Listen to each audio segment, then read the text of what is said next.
Olá, eu sou Geraldo Aguiar. Hoje pretendo gravar uma videopalestra para o Condestur, que é o Congresso de Desenvolvimento Turístico Online, para falar de parques turísticos com preservação ambiental no Nordeste do Brasil. Ora, todos conhecem a grande região Nordeste do Brasil.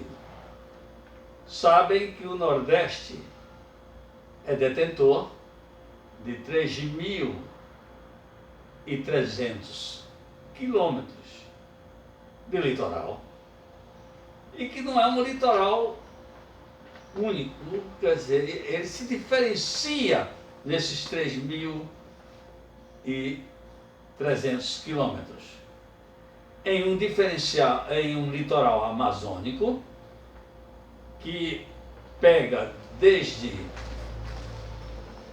a Foz do Gurupi, no limite do estado do Maranhão com o estado do Pará, até a cidade de Parnaíba, no Piauí.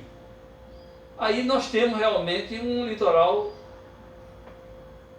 eu diria, amazônico, e aí está também a Foz do Munim, que é o rio que dá início à Amazônia Legal, no Nordeste do Brasil. Está imbricado no estado do Maranhão grandes atrativos turísticos, não só no Golfão maranhense, como também no litoral amazônico, pegando principalmente as ilhas de Cururupu, se estendendo pela Baixada Ocidental e Baixada Oriental maranhense, até a cidade de Alcântara e de São Luís. Alcântara tem o atrativo também de possuir a base de lançamento de mísseis mais econômica do planeta, que é a base de Alcântara, que está hoje em grandes negociações depois do desastre, ou seja, da catástrofe que aconteceu com o lançamento do VLS-2, e que matou nada mais nada menos de 30 cientistas brasileiros. Ora, essa parte do litoral amazônico do Nordeste é composta também da Baía do Cumã, onde está, e da Baía de São Marcos, onde está a Península de Alcântara, e depois vem a Ilha de São Luís, que é uma falsa ilha, na realidade ela é quase que uma península, por conta dos Campos Perinzes, que tem uns 20 a 30 quilômetros, e esse Campos Perinzes, que vai de Rosário até a Ilha de São Luís, nele passa, por exemplo, duas grandes adutoras, que é Italuís 1 e Italuís 2, passa também as redes elétricas de 500 megawatts da Eletronorte, da Chesf, quer dizer, hoje também pertencente à Eletronorte, mas antigamente essas três grandes, vindo de Tucuruí, inclusive do Nordeste e do São Francisco, né?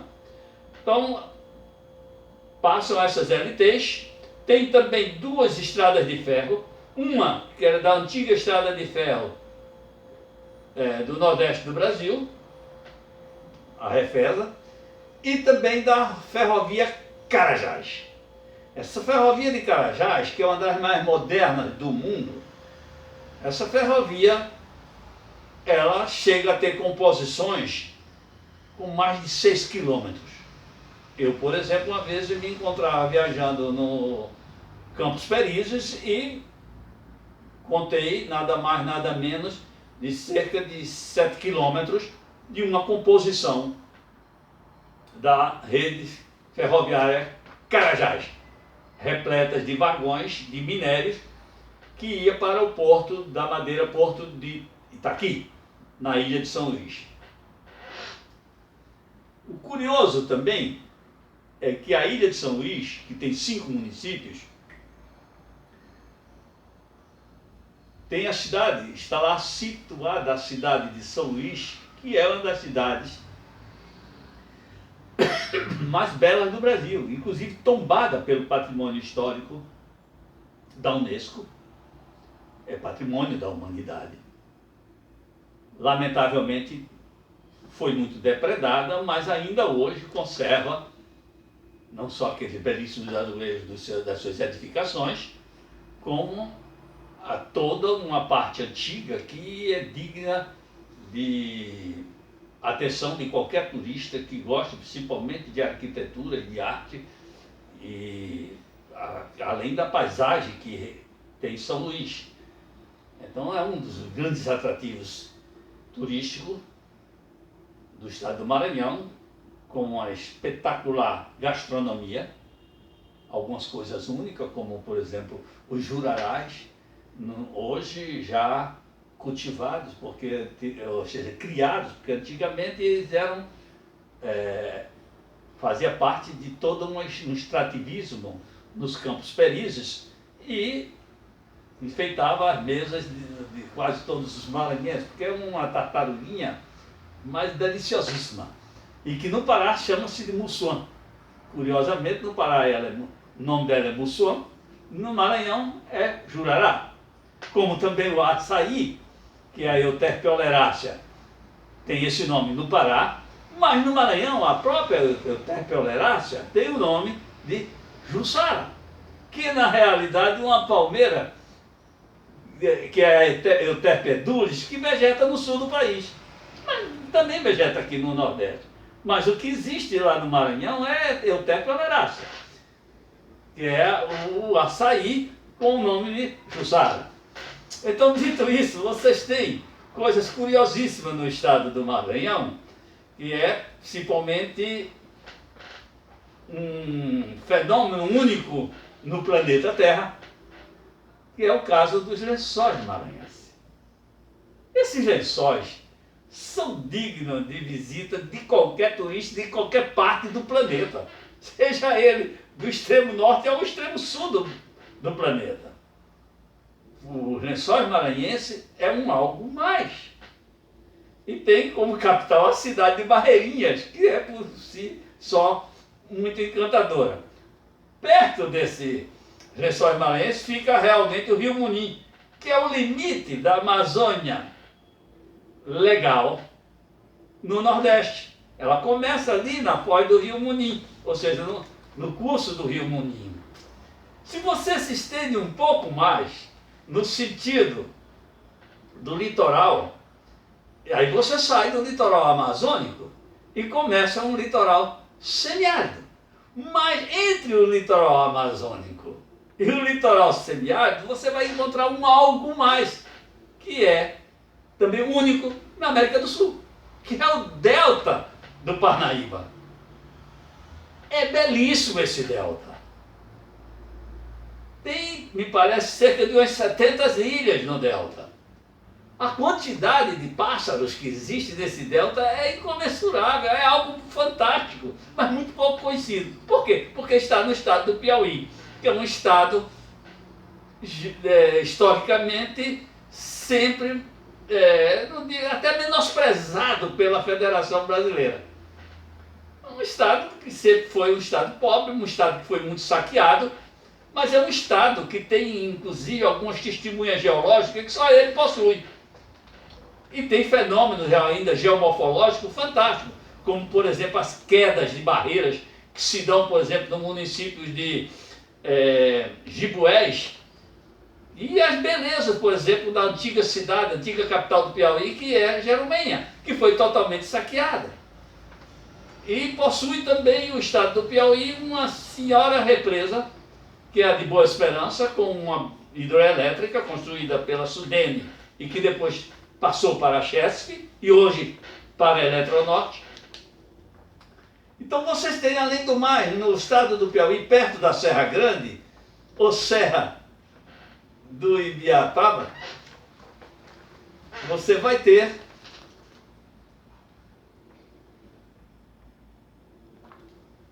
você vai ter,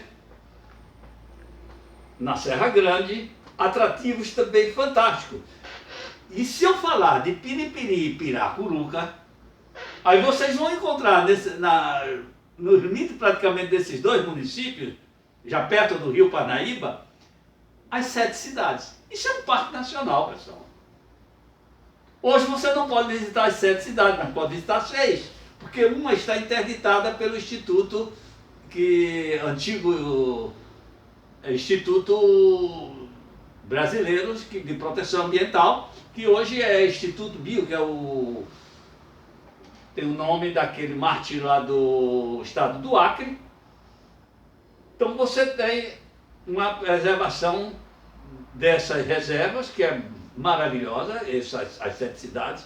É tão bela quanto a Vila Velha do Espírito Santo ou a Vila Velha do Paraná. Eu conheço as 3 e vou te contar.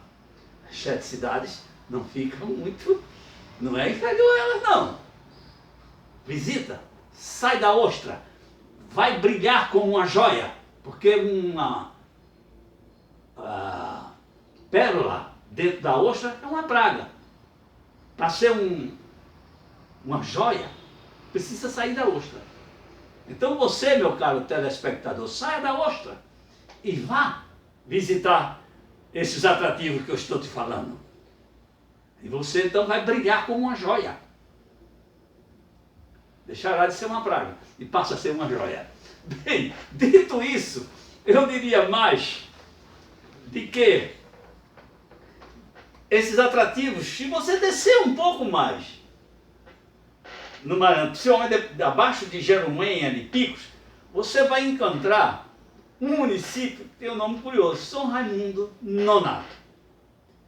Mas o que tem de curioso o nome do município tem de importância científica para o planeta, para todos os países, especialmente das Américas, que são os 70 sítios históricos, paleontológicos, antropológicos e arqueológicos de São Raimundo Nonato.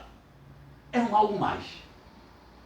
Isso existe ali no estado do Piauí. Eu diria ao telespectador que esses sítios de São Raimundo Nonato são mais importantes do ponto de vista científico hoje do que o de Clovis, no Texas, nos Estados Unidos, que deu origem a toda a teoria do homem pré-colombiano. E diga-se de passagem que o fóssil de Luzia e outros fósseis também descobertos lá nos parques, ou seja, nos sítios históricos e paleontológicos de São Raimundo Nonato, provam de que o homem pré-colombiano talvez seja muito mais sul-americano do que norte-americano, ou que tenha passado pelas Ilhas Aleutas. Porque o fóssil de Luzia, encontrado no estado de Minas Gerais, com 15 mil anos, depois de recomposto por cientistas, mostra que Luzia não tinha nada de Polinésia. Todas as feições de Luzia, e é só você entrar no Google e ver isso, e confirmar o que eu estou aqui lhe falando. Você vai ver que ela tem as faces muito mais parecidas com os aborígenes da Austrália do que qualquer civilização ou povos da Polinésia. Então, essa questão do homem pré-colombiano está em xeque. Está em xeque e ela é colocada em xeque pelos descobrimentos paleontológicos feitos no Brasil. Bem, Luzia foi descoberta em Minas Gerais. Dito isso, agora eu vou passar para o estado do Ceará, para a Grande Depressão Semiárida do Ceará, que também é alguma coisa maravilhosa. E aqui eu não vou destacar o que é belíssimo no Ceará em termos de natureza, que são seus microclimas. Seus microclimas são realmente fantásticos, com a Serra de Baturité e outras.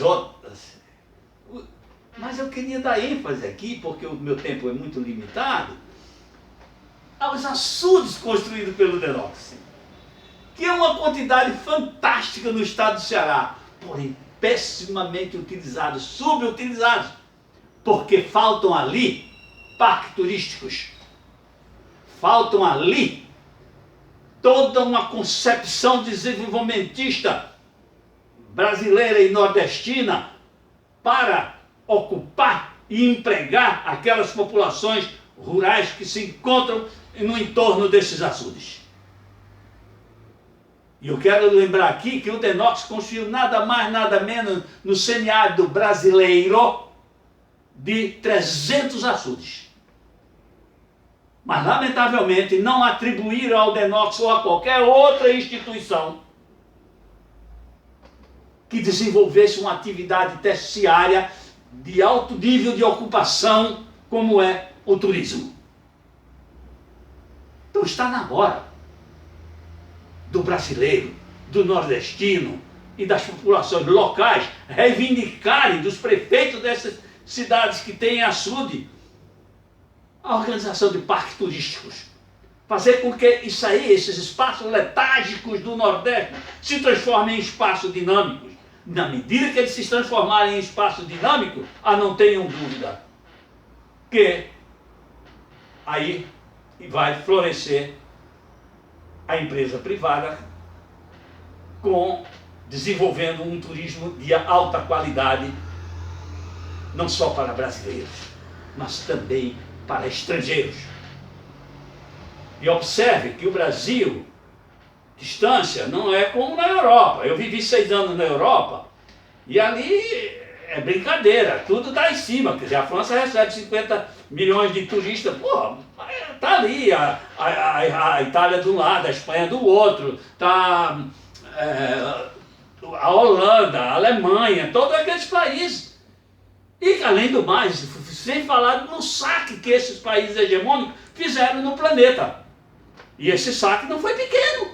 Hoje, se você quiser estudar alguma coisa do Egito, é muito melhor você estudar nos museus da Inglaterra do que no próprio Egito. Porque tudo que é de valor que existia ali foi saqueado. Se encontra hoje nos museus da Europa. Então, é brincadeira pensar em distância no Brasil e na Europa. Precisa ter uma visão crítica sobre isso. Porque lá, distância para eles é besteira, é coisa pequenininha, um está em cima do outro. Mas aqui no Brasil, distância é identidade. Eu me deslocar 7.000 quilômetros e me identificar. Eu saio aqui de João Pessoa, do Cabo Branco, no estado da Paraíba, vou para a Serra de Cotamana e me identifico. Eu saio daqui de João Pessoa, que é um extremo do Brasil, principalmente do Cabo Branco, vou para o Arroz Chuí, no Rio Grande do Sul, e me identifico. Eu saio do Arroz Chuí, vou para o limite com a Guianas, e me identifico. E aí são distâncias. E é preciso ver que o Brasil é muito mais largo do que comprido. A distância, por exemplo, do Cabo Branco da Paraíba para a Serra da Cotamana, lá no estado do Acre, é muito maior do que, não é muito maior, mas é maior do que a distância do Arroz Chuí lá para os limites com a Venezuela, as Guianas Inglesas. Então, dito isso, vamos voltar à questão do Ceará que eu estava falando e dos açudes. Então, além do mais, o Ceará dispõe também de uma metrópole que é uma coisa fora de série, que é a cidade de Fortaleza. Além de mais, o cearense é um povo hospitaleiro, dócil por natureza. Ele recebe muito bem. Então o Ceará é um estado que oferece a todo brasileiro e a toda a população dos países temperados e subtropicais um turismo restaurador. Se você quer restaurar suas forças físicas, Então venha para o Ceará, venha para o Rio Grande do Norte, para Paraíba, para Pernambuco, Alagoas, Sergipe e Bahia. E você restaura todas as suas forças. Porque você tem um clima ameno, um clima maravilhoso, e as praias são de águas mornas. Então esse turismo restaurador, em todo esse litoral, e mesmo nos açudes do interior do semiárido, construído pelo Denópolis, e das represas, como é o caso de Sobradinho, construído pela Chesapeake, que tem 30 bilhões de metros cúbicos de água, ou de Itaparica, em Pernambuco e Bahia, ou ainda de Xingó, de Paulo Afonso I, Paulo Afonso II, Paulo Afonso III, além da beleza espetacular do Velho Chico. Quem for a Alagoas, a Sergipe, Pernambuco e Bahia, não pode deixar de conhecer o submédio São Francisco. Porque é algo mais neste país. É belíssimo, além de você poder desfrutar de um semiárido com águas maravilhosas que são as do São Francisco e também de frutas. Porque hoje Petrolina é o maior exportador de frutas do Brasil. Pouca gente sabe disso. E você pode em Petrolina se deleitar com vinhos de excelente qualidade, e não só do vinho, mas também de um bodinho criado com favela. Mas não é a favela que se pensa do Rio, ou seja, do Peru, ou do muito embora todas as favelas do mundo tiveram seu nome, a origem com a Guerra de Canudos. Pouca gente sabe disso. Mas consulta o Google e vê a origem do termo favela. Esse termo é de dois vegetais que têm esse nome no Nordeste, que é espinha, tem espinho até na flor, e que sustenta o rebanho caprinos e de ovinos de todo o semiárido brasileiro. Porque realmente, bode e ovelha é aqui no Nordeste, não é no Rio Grande do Sul. Tem uma outra aptidão, lá é para lã. Aqui é para comer, como alimento, e para leite, para queijo, que é a diferença. E diga-se de passagem, o bode criado lá no São Francisco, ele é muito mais saboroso dentro do Nordeste do que o bode, por exemplo, de Sertânia. Porque o bode do São Francisco se alimenta de favela, que sustenta esse rebanho maravilhoso. O bode de Sertânia, por exemplo, já o alimento é um outro.